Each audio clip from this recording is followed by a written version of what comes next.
First of all, acknowledge the God atomic, cause I'm dropping more science than Far Muhammad Papi. Unlikely you ever stop me, never moving sloppy. I walk the street back alleys, case the feds got me. Spitting hot fire, watching cottages melt. But hold up, I'm ahead of myself. 2 feet, walking stealth. Plus I'm on with knowledge of self. Mastering more books than the Kindle I get in you. The esoteric symbols, scarring up the surface of my epidermis. Burning images until you're nervous. System until it hits them. The ancient wisdom in its purest form. That's where it is born. How's light? Your brother's here. The big OG, Ali the Great. You know how we do it. Converting niggas to gods. It's that time, my G. You better go in. Resurrect them dead souls to God lights. You hostile light. You better go in. You on mission, my hero G. The time has come. The time has come. Resurrect hero, resurrect niggas to gods. Peace and Black Power. Welcome to another edition of Baba TV, House of Consciousness. It's my absolute pleasure, and I'm very humbled to be standing here with my big brother, Black Dot. Peace, peace, peace. Yes, pleasure indeed. to be here. Pleasure. Yes, sir. Brother, first talk a little bit, I guess, about what's going on today with AFRIKA BAMBAATAA and the whole situation there, and KRS-One and his statements. Yeah, well, you know, it's unfortunate that the AFRIKA BAMBAATAA situation, you know, we're trying to shed light on it, but today we're out here to say enough is enough. BAMBAATAA may just be the catalyst of a grouping of this magnitude, but we have to create buffers for our children to feel safe. We have to create buffers so that children don't feel that they can't come out when somebody violates them, that they can't come out and say, I've been violated.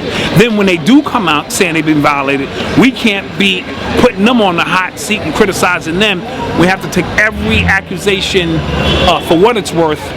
And it's unfortunate that it led to this because, you know, the Zulu Nation has been a long-standing organization in our neighborhood, done some amazing things. So we don't want to throw the baby out with the bathwater in reference to indicting the entire Zulu Nation, because that wouldn't be fair. That's like if the top organization was embezzling money at a company, and now you blaming the workers who came to work every day, love their job, perform their job to the highest of their capacity. So we want to make sure we're clear that this is not something that they all condone. It's a small group that we're questioning in reference to, did you know something, did you not know something? In reference to KRS-One's statement, my only thing with his statement in general was I thought it was a little insensitive, but KRS-One ain't being brought up on trial. KRS-One is not being charged with crimes against humanity. KRS-One, you know, may have just made a statement that we seem to be a little, you know what I'm saying, out of pocket, but we can deal with that later. I don't want that to be a distraction too, because then we'll start saying, well, Star started this, he's an agent. All of that stuff is irrelevant in reference to, let's get to the core. As a metaphysician, we like to deal with the core. The core is AFRIKA BAMBAATAA violating, and has he been violating children? Not who brought it out, why they exposed it, who's getting money, none of that. So I'm here today in a show of support for our community finally taking a stand and saying enough is enough, because this runs deeper than AFRIKA BAMBAATAA. This has been in our community. This has got to do with jail culture, a number of things, people not saying nothing, people who do step up and say something being criticized. A lot of our women, it has just been something that they accept on a college level. A lot of women are being violated. The universities are not saying nothing.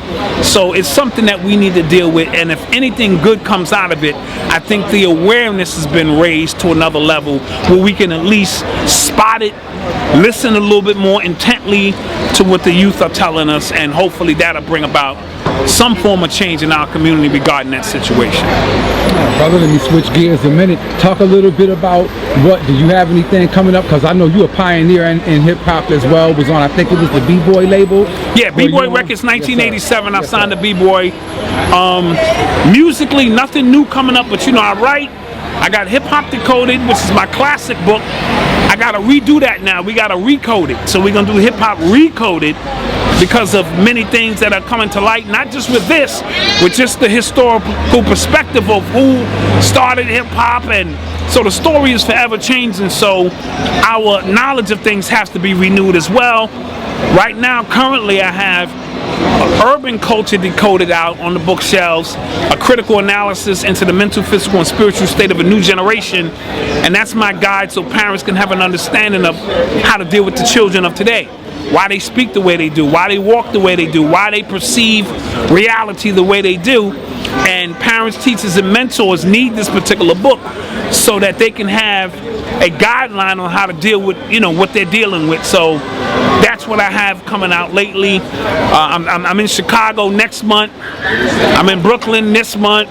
So we're gonna, continue to spread the gospel of hip hop in a sense, because hip hop is being indicted as well. When we talk about this, and I don't think that's fair. There is a connection, but hip hop itself is my birthright. It's all of our birthright. You know what I'm saying? When you remove the name hip hop, we're talking about dancing, that's cultural. We're talking about art, that's cultural. We're talking about the spoken word, is cultural. And we're talking about beating a drum. We called it hip hop in this particular day and time, which created a certain frequency that went along with it. But I would be disrespecting my ancestors if I pinpointed hip hop to 1973. So that's why we don't speak about hip hop in that capacity. Peace, King. Peace.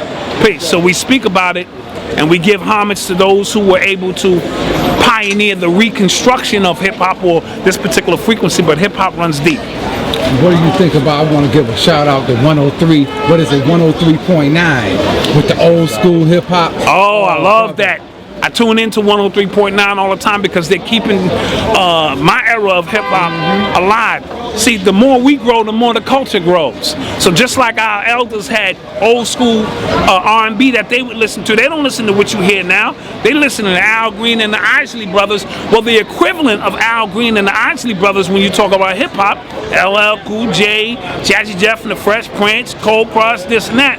So now as we get older and the culture grows with us, we now have an old school that we like to tap into, and our children go, I'm not with that, I'm with Future and this and that, and that's beautiful. But in my house, I play a little bit of everything so that my son can understand who Rakim was, who Big Daddy Kane was, and that's our generation. And I think 103.9 is doing a great thing with playing that particular music. Big up to Mr. C and all of those over there at that station making it happen. Can I ask you a question? Yes, sir. Yes, sir. Peace, Doc. Peace, King. There's this chatter going on in the community about, the allegations, and they're talking about the legacy of hip-hop as if, it can be tarnished by one man and some of the things that he or some of his cohorts may have been doing behind closed doors. I want to speak in defense of hip-hop. I want to speak in defense of the child that we all know as hip-hop, that we all grew up to, who at sometimes could be seen as an abusive parent. Yes. Tough love might have pointed us in the wrong direction here and there. But overall, it was a parent, it was nurturing, it was always there when we went to look for the parent. It never truly abandoned us because it was there. Yes. It went through its bouts of abuse, trauma itself. Right. So I want to just speak in defense of a culture and separate that from the actions of a man or individual, even an organization for that matter. You know what I mean? But I also want to get back on top of that after doing that and speak about some of the implications that have arisen in the last few days. Yeah, well, I just recently generally spoke on hip-hop is my birthright. There you go. Okay? And it would be disrespectful to my ancestors, as I just spoke about, if I put a specific date on it. We give thanks to those who revised it and brought it to us in a different frequency, so that we can express who we are culturally. Indeed. So we say Bam, we say Herc, we say Flash, we throw these names out because they're the ones who collectively open up a porthole which enable us to re-identify with who we've always been. Yes. But we can never disrespect the ancestors and say the drum, the dancer, the spoken word, and the art form hasn't been here. That's why on my original book cover, you see the homeboy, but you see the connection between the Kemet, and the subtitle is from its ancient origins to its modern day matrix, so that we make sure we put our ancestral bloodline in its proper perspective. But hip hop as a culture is bigger than any one man. Yes. Right?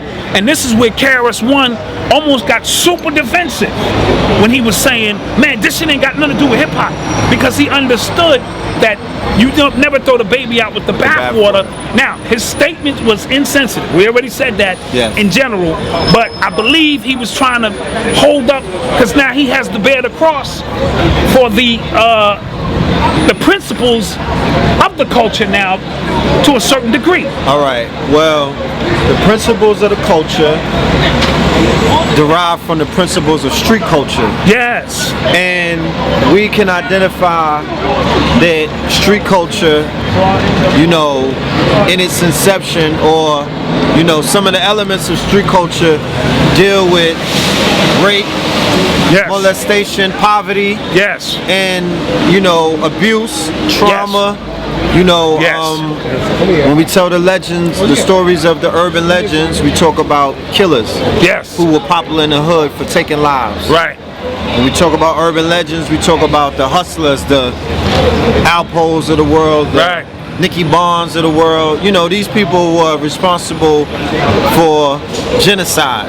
Yes. You know what I mean? And we hold them up, and this is the culture. Yeah. You know, when women are addressed, they talk about the misogyny that has run rampant in the culture. You know, we've heard stories of women being taken advantage of a million times. Yes. You know, but this also takes place in the streets. So when we identify the birthplace of the culture, we identify the Bronx in the 70s that was going through a very impoverished time. The pictures that you see, I was born in the Bronx in 75, and when I look at my baby pictures, I'm like, damn. Yes. Was this Detroit? No offense to the family. Right. But it was a very dystopian surrounding. So I know in a dystopian surrounding, there wasn't really the family values that people try to instill in us, or the kind of utopian society that some of these movies that falsely falsely depicted the conditions of our people in those times. We want to be honest and say, yo, we was a suffering people. We were just coming out of that heroin era. Some of the people were still downtrodden. We were in a fallen state at that time. So a lot of people take the flowers of what hip hop brought, but they don't like to deal with the dead roses. With the dirt and the dead roses. And the dead roses and the thorns that were on the side. So I'm almost, you know, it's painful that this situation has occurred, but at the same time it's medicine. You know, and it's a because we've been looking with flashlights for an answer. Where does this come from? When did it start? You know what I'm saying? What's the inception of the sickness that has been afflicting our culture? So all I want to know from you, good brother, is, do you agree that the culture, hip-hop, was intertwined with the street culture, the ghetto culture, the hood culture, and with the pros also came the cons, meaning that with the treasure of what we had, a rich culture, we also have some very sick underpinnings or sick underworld that we have to shine a light on in order to deal with it. That's a very great question, and we understand that hip-hop, as it is currently constructed, when we talk about those times, dealt with issues, all of those issues in one. It birthed hip-hop. Remember, the transition from the gangs into hip-hop was not a smooth transition. It was a gradual transition where now we had another option to express our frustration with pain, trauma. We began to pick up the mic and make story rhymes about molestation or crime or drugs. And the music, all right, the music became medicine because we understand that music heals. So Herc played a certain kind of music. See, when we say Herc started hip-hop, that's a loose statement in a sense, because he wasn't the first DJ. He wasn't the first one to come out with a sound system. But he played a specific kind of breakbeat right? That resonated with us in the Bronx and made us feel special. We didn't have to go down to the clubs and hear the disco DJs because we couldn't get in the clubs because we looked a certain way. We may not even had a pair of fucking shoes. But when Herc came out to the park and he played those break beats, we felt like it was our music. Facts. And the breakbeat became the heartbeat for what gave birth to everything else. So we had graffiti writers who were vandals or so-called vandals who they had their own thing, who would go up on the train stations. This music brought everybody out. Yeah. And when the first MCs picked up the mic, they just was telling, yo, move your car, man. Yo, I want to shout out my man Red Pill in the house, man. That one is the first MCs. Master ceremony. The masters of ceremony, right? So then, when Melly Mel and them decided to say, yo, I'm Melly Mel and I rock so well to the depths of hell, we began to, that became a reference point where now niggas can put their own name in a rhyme. And not only put their own name in a rhyme, rhyming with rock so well in the depths of hell. So we began to floss. Now, the greater the MC became, the orator, he began to look around his community and say, yo, shit is fucked up. So let me put that in my rhymes. You know what I'm saying? Child was born with no state of mind, blind to the ways of mankind. So Melly Mel decided to look around the shit, the hardship that was going on, and put it in rhythmic form. Shine a light on it. Right? On the darkness. Or the darkness. We understand none of this is possible without the conditions. Facts. Taking away the art classes and the musical classes forced hip-hop to be birthed. You couldn't come out in the fucking projects with a 10-piece band and start fucking rocking. Niggas would look at you like you was fucking crazy. Right? Yeah. The environment didn't call for that. The environment called for 2 turntables, some massive speakers, some niggas who can hold the DJ so precise, can hold a breakbeat, which is nothing but 4 seconds here, and extend that. Right? The music started getting real good to us, so niggas went down and started getting that shit off. That's a form of expression. I gotta get my pain out, because when I go home, I'm dealing with molestation. I'm dealing with an abusive pops. I'm dealing with a mother who's on drugs. I'm dealing with the welfare line. I'm dealing with face-to-face. Right? So this one time I get to come out to the park, enables me an opportunity to let it out. That's where you get the term B-boy or break boy or the go-off, right? Now I got to go back home. I still got issues, but Herc set a situation up where I can release some steam. I can escape. You see what I'm saying? So all of these things were embedded in the culture of what we call hip-hop. Afrika Bambaataa said, listen, we need to organize. Herc is the heartbeat because he gave us the original breakbeat. The heartbeat is the first things that form in the body. We need life. Bam saw that these were different elements, right? Brought them all together and said, let's organize and let's call it a culture where at least if you a graffiti writer and you a b-boy, you an MC and DJ, we can come together and begin to move this forward because we're all using it as a vehicle of expression. I was a b-boy first. I spun on my head. I did all that shit, right? Then I was a graph writer, but I wasn't really good at it, but I tried it. I got on the turntables. My man used to have his turntable set up on his mother's ironing board, right? And we rocking and shit. But when I picked up the mic, I knew, okay, this is where I'm gonna resonate and I can paint the best pictures. And as a result, this is what hip hop is. And it has grown into rap culture where corporations have gotten behind. That's another lecture for a whole nother time. But hip hop at its core was our frustration, our pain, our struggle made manifest through the art forms that our ancestors brought forth for us to use for that very purpose. No doubt. You know what I mean? The OG, yeah. I just want to ask a question. Yes, sir. You made a statement about Detroit. What did you mean by that? And what's the significance between Detroit and any other state? Well, what's interesting, the question that you asked, I was saying that when I was born in 1975 in the Bronx, the surroundings was a dystopian surroundings. Dystopian meaning it was dilapidated, Yes, sir. right? The government fell. That's when New York was in its bankruptcy. So my surroundings as a child, the first thing that I saw out of my mother's womb was war.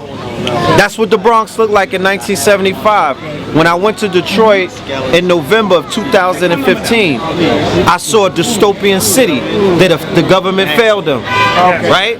But I know that the same way that the rose grew out of the concrete in the Bronx and it birthed a culture that has basically the whole world is powered by hip hop, meaning that not the lyrics, not jingles, but the culture.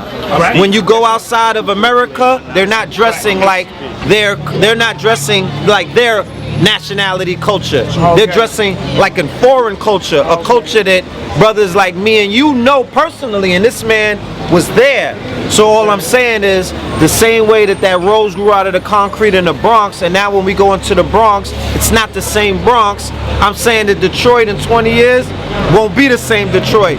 So when we go in dystopian, when we go into a dystopian society, we're able to see the power, we're able to see the potential, we're able to say, all right, well, they're selling brownstones for $1 like they were doing in the dystopian society of Harlem in the 80s. Now people are running around complaining, kicking themselves in the ass about what they didn't jump on, those dollar brownstones. So what I'm saying, the reason why I brought Detroit up was just comparative to that. Okay. Yeah. Thank you. Yes, sir. I appreciate it. No doubt. Next question. Moving forward with this whole thing with the Zulu Nation, Bambaataa, the sexual molestations, the implications, the hurt, the pain, the healing. Where do we go from here as a hip hop community? What kind of support can hip hop give to the brothers and sisters that are a part of hip hop that have been in hiding, in pain, have been abused, sisters that have been abused, brothers that have been abused, people who have been abused through the drug crack war, the crack era? Because I don't see too many people atoning for that either. Right. And they had a hand, you know what I'm saying, in dilapidating their own societies. So where do we go from here as a culture to now take hip hop as a vehicle, as a tool, and bring it back to what it is intentionally was, and that was to speak about the ills in society, to self-empower their brothers and sisters, and to speak against all of the falsehoods that are afflicting our people? Another great question, and I'm gonna honestly say we got to deal with honesty. We have an issue, and this issue ain't got goddamn shit to do with AFRIKA BAMBAATAA. This shit runs far deeper. AFRIKA BAMBAATAA might wind up being the pioneer of two fucking cultures. The culture of hip hop and the culture that brought people together to address issues dealing with molestation and other things in our community. Sometimes these things happen, these things are not by accident. So I haven't seen this many people out here discussing our dirty secrets in this fucking endeavor. So those are dirty secrets. Our women go through so much because they have become a point where they accept the fucking abuse. They go to college campuses and people abuse our women all the time, and because nobody believed them, right? We have a society now created where we haven't even created a buffer where people want to come out and tell their story. So this brother here, Hassan Campbell, is doing an amazing job by standing on his square and saying, listen, I've been violated, and I'm willing to stand up and deal with you fucking trolls on the internet who act like trolling people. Who would want to come out and tell their story and they've been violated? Hip-hop is supposed to be the vehicle of expression. We're supposed to create a buffer using hip-hop that says we're going to protect our babies. And this is what I meant. I put a statement up on Facebook, which was saying in the 80s, the Zulu Nation was so powerful in the streets that if anybody violated our babies, they would be the first ones we went to. And they put street justice in. I'm talking about the real Zulu Nation. No disrespect to a lot of what it has become globally. I'm talking about niggas who walk my street where if you wasn't down, you went inside the building until they decided to walk by. But we all had a general consensus, you don't fuck with the babies. All right? Now, so with that being in mind, our children have nowhere to go to say, listen, I've been violated and I need help. I've been violated. I don't care how big the gangster is. Hip hop is supposed to be a policing force now. Hip hop hop is supposed to be a policing force now that says we're a youth organization, but we put our babies first. So if you've been violated in any capacity, you should be able to come forth and say, hip hop, if nobody else is going to protect me and believe me, hip hop is supposed to be able to protect me and believe me. So we're our hip hop gangbangers now who understand their only job is to go put work in when a universal law has been broken. And when you talk about fucking around with babies, I don't care who you are. I'm stepping away from you, and your head need to be taken the fuck off. You see what I'm saying? You know what's funny? What I wanted to build on was the whole time you watch a Scooby-Doo, they're trying to catch the ghosts, right? And then they find out in the end, the butler was telling them, watch out for the ghosts. In the end, they find out the butler is the ghost. It's the goddamn ghost. It's a case of Scooby-Doo. So the same thing that we was being told to watch out for and to watch out for these people, the person that was telling us to watch out for is the person that we should have been watching out for the whole time. And that's just he's at the helm, and you got to understand, he's at the helm of, when you say you one of the founders of hip-hop, that means everything that comes after that started with you. So when we look at the homosexuality and the pedophilia going on within hip-hop, who really started it? So that's why heads is rolling at the top. This is my thing. Homosexuality and pedophilia and the sexual abuse and molestation of both little children and women happened before 1973. It was prevalent in a lot of poverty-stricken areas. A lot of brothers and sisters that were part of the Roman Catholic Church were being molested. In the islands, they were being molested. This is going back into the slave farms with a European Romanistic Greco-Roman culture where they call buck breaking. And if they want to see that, you can watch a movie called Goodbye Uncle Tom. Goodbye Uncle Tom is very uncomfortable, lay it out for you. but it lays it out. That makes Roots look like Cinderella. Yes. So What's the title again? Goodbye Uncle Tom. Goodbye Say Uncle goodbye, Tom. Uncle Tom. So when we go back and we look at some of the fashions that were being worn post-disco era or during the ending of the disco era, it was very questionable. Men should not be wearing panties, fringes, and you know, diapers, and you know, other things. I'm just saying, even if it's if you look closely, it was all there. So, in a nutshell, when we do the research on the beginning of Def Jam, you know, the inception of that, the involvement of a lot of gay men, you know, in the industry in its earlier age, in its earlier days. I'm not calling out anybody specifically, but we could say rumors. Andre Harrell, Russell Simmons, you know, Rick Rubin and things of that nature. And then when it comes to find out that the brother was one of the Zulu Nation members, were a founding member of Def Jam, Jazzy Jeff. Yeah, so we're not saying that he did anything. We're not saying we're not implying anything. The 6 degrees of separation. We're being researchers, and all we're doing is going back in time and starting to peel back some things. What I'm saying is, we're doing the research about the inception of the industry, or the inception of the homosexual influence into the industry. We're at the top. We're at the top. These people were definitely the gatekeepers. So we're gonna continue the conversation. You know what I mean? We gotta deal with the press conference at hand. But you know, interesting convo. Salute Black Dot. Peace, Black Dot. Writer, author, poet, MC. Go to my website, idcodeit.com, PayPal, Facebook, Amazon. I'm all over. Peace.